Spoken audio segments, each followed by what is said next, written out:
The Calgary Flames were back in preseason action last night against the Vancouver Canucks, and there are many things to take from the game. Though the Flames didn't end up winning the game, there were still many things that had Flames fans fired up. One of which includes the play of rising star Samuel Honzek. Has he already done enough and made enough of a case to crack the opening night lineup?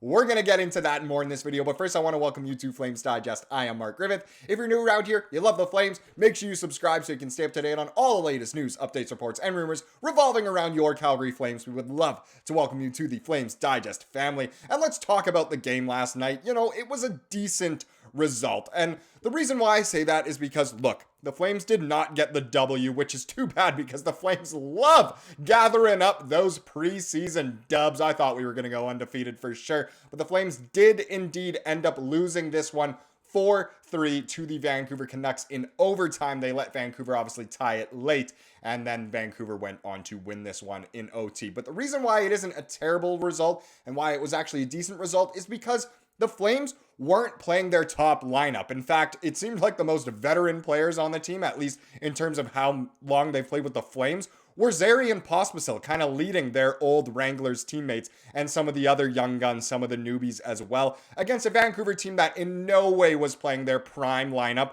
but they had some of their best players and some of the best players in the league in Quinn Hughes and Elias Pettersson. So a decent result here once again, and certain players really did shine. If we take a look at who got on the score sheet, these were the players to register a point. So Dryden Hunt led the way with a goal and an assist. He's one of those guys who many people think he will be in that starting, the starting lineup, the actual Flames roster to start the season, we'll have to see. Barry got on the score sheet with an assist. Andrew Basha continues to impress, once again getting on the score sheet with an assist. We saw Jake Bean get a goal, Justin Kirkland and Martin Pospisil get some assists, and like I said in the intro, Samuel Honzo with another goal. He is playing fantastic. I believe as it stands, he actually has the most points in the preseason out of any player in the NHL right now, which is absolutely fantastic. Great to see these guys on the score sheet. And again, Basha, incredible player. Don't know if he'll get many NHL minutes this year, but in the future,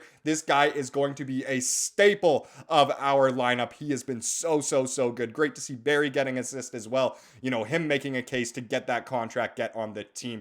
The one thing that statistically didn't look great was the goaltending. So Wolfie started this one. He had less than a 900 save percentage, giving up 2 goals on 19 shots, but he honestly didn't play that bad. He played the first couple periods, and again, he really wasn't all that terrible before Cooley took over. And again, Cooley's stats are going to look terrible here as well. An 846 save percentage, 2 goals against on the 13 shots, but both, in my opinion, would have been ridiculous if he had saved them. He was kind of left hung out there to dry, some would say, on the tying goal and, of course, the winning goal. So, unfortunate, the stats don't look great, but honestly, the goalies didn't look too bad in this one. But let's focus on what actually has Flames fans fired up, and it is, of course, Honzo. Oh, baby, is Sammy Honzek just ridiculous. And it's about time. You know, the Flames, they've had quite a few duds in terms of first-round picks over the last however many years you can pick from, really.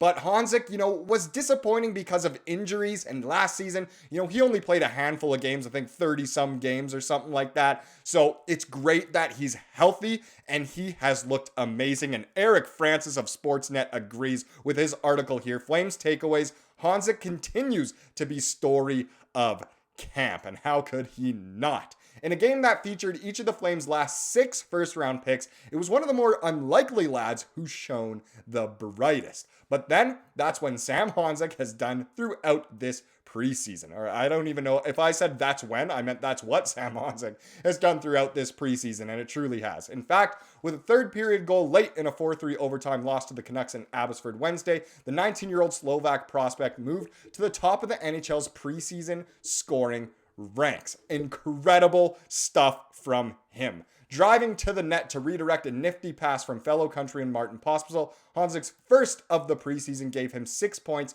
in 3 games. Drafted 16th overall in 2023, the 6'4", 190-pound forward has rebounded from a forgettable injury-filled season last year to be one of the biggest reasons the Flames have opened with a 3-0-1 record in the preseason, of course.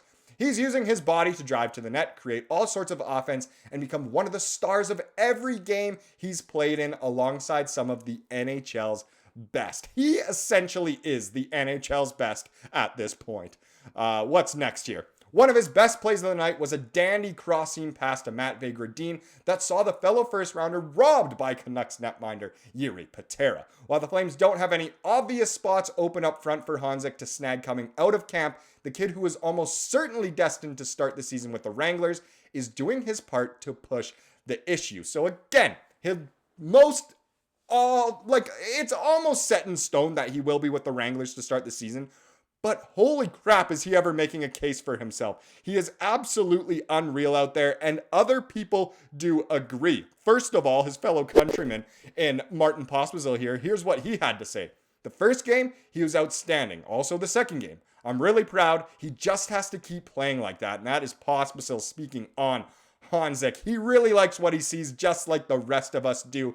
And it is true, Honzek is playing amazing in both the first and second game, and he just needs to keep playing like that, and he will find a way to the NHL sooner than later. Will it be in game 1? No. Will it be midway through the season? Maybe, hopefully, maybe even before that. We'll just have to see how he does the rest of training camp, the rest of the preseason, and of course the opening of the regular season for the Wranglers as well down in the AHL. But it wasn't just Pospisil speaking on the matter. We also had Huska, the coach, speaking on Honzek, and he said he's been very noticeable, and as a young guy, that's what you want to do. He continued to say he's using his speed now, he's taking pucks to the net, he's trying to be first on the forecheck, also very important. And then he continued on to say, we are very happy with what he's done so far. A lot of great signs. So Huska likes what he sees. Maybe he would want Honzo up at the NHL level sooner than later as well. So very interesting to see here that, it seems as though a lot of people are taking notice of just how good he is. And if we continue the article here, Honzek led all Flames with 5 shots on goal, and unlike last fall when he had an extremely quiet camp as an 18-year-old, he has been one of the team's biggest stories. Also, that's pretty much it for Honzek in this video and in this article, but again, he has been amazing. He's making a case for himself to get NHL minutes sooner than later. I personally would love to see it. I know most agree, but again, let me know down below what you think about Honzo. What a pleasure it is to watch, but let's just see a couple of other things here. As an FYI, the other first 5 rounders in the game were Zane Parekh, who of course was the 9th overall pick in 2024. We had Gradin, mentioned before, he was 28th this past year.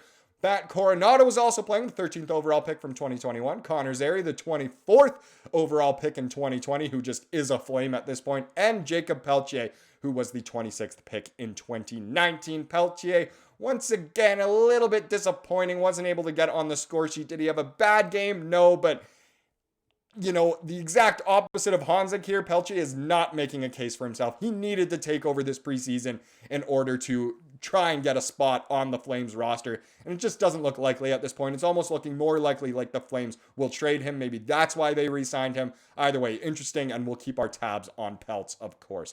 Coronado is having a stellar camp with 3 goals and 2 assists in 3 outings. He did not register a point last night, but is still playing absolutely amazing, as we know. And just some notes here. Calgary native Andrew Basha got his first assist of the preseason, making a slick pass to send Dryden Hunt in alone for a late go-ahead goal that gave Hunt 2 points on the night. Dustin Wolf had another solid start, allowing 2 goals over the first 2 periods before giving way to Devin Cooley, who had very little chance on the overtime winner. Completely agree with you there, Eric Francis, let alone the tying goal in the dying seconds of the third. Jake Bean scored in the second period before leaving the game with an undisclosed injury, so interesting. We'll keep our eyes on Jake Bean as well and kind of the injury situation here. I don't think it's all supposed to be all that serious, but of course, we'll keep you updated here. And interesting, if he's injured, who does that make room for? We'll just have to wait and see. But let's wrap up this video with the comment of the day, as we love to do. And this one was just kind of one of those options about what we could do defensively, because we know the Flames have so many defensemen. And this was an interesting one here from MS. And MS said, Joel Hanley and Braden Pahal, in my opinion, should be sent down to to the AHL and have Hunter Bustevich and Jeremy Poirier in the lineup. What can go wrong when they are on a two-way contract? And that's completely true. It's another option of potentially bringing up younger guys. Will this happen at some point this season? Probably. Will Joel Hanley even play all that much? He's kind of rumored to be the 7th D-man, or if even that. So we'll just have to wait and see. There are so many options of what can happen defensively, especially if Barrie does get that contract. Thank you so much for watching this video. Please subscribe like what you saw here today, and have a wonderful rest of your day.